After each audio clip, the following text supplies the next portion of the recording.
సంస్కృత భాషను government inter కాలేజీల్లో ప్రవేశపెడుతూ ప్రభుత్వం జీవో విడుదల చేయడం పట్ల సంస్కృత అధ్యాపకుల సంఘం హర్షం వ్యక్తం చేసింది. ఇది చాలా మంచి శుభ పరిణామమని పేర్కొంది. అయితే కొందరు మాత్రం అన్ని భాషలను సమర్థిస్తూ సంస్కృత భాషను వ్యతిరేకిస్తున్నారని, ఇది రాష్ట్రానికి దేశానికి మంచిది కాదన్నారు సంఘ అధ్యక్షులు లక్ష్మీనారాయణ భరద్వాజ్.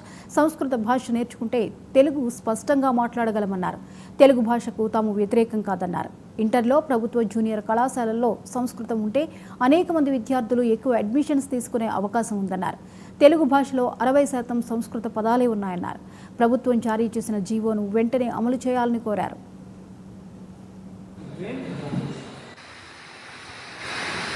ప్రభుత్వం జీవో జారీ చేసిందో ఆ రోజు నుండి ఈ రోజు వరకు చాలామంది చాలా రకాలుగా సంస్కృతం కేవలం మార్క్ కొరకే తీసుకోవడం జరుగుతుంది.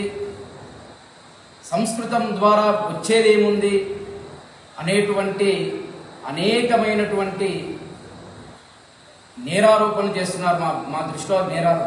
ఎందుకంటే సంస్కృత భాష అనేటువంటిది ఏదైతే ఉందో ఈ రోజుల్లో ఇంటర్మీడియట్ పిల్లల్లోనే కాదు, చిన్న పిల్లల్లో కూడా ఒక సంస్కృతి, ఒక భారతదేశం యొక్క కల్చర్ని, ఒక సదాచారాన్ని, ఒక సత్ప్రవర్తనని, సదుద్దేశాన్ని, సద్జ్ఞానాన్ని పెంపొందింపచేసే భాష ఏదంటే ఉందంటే అది సంస్కృతం. ఎందుకంటే సంస్కృత భాష ద్వారే అన్ని భాషలు పుట్టాయి.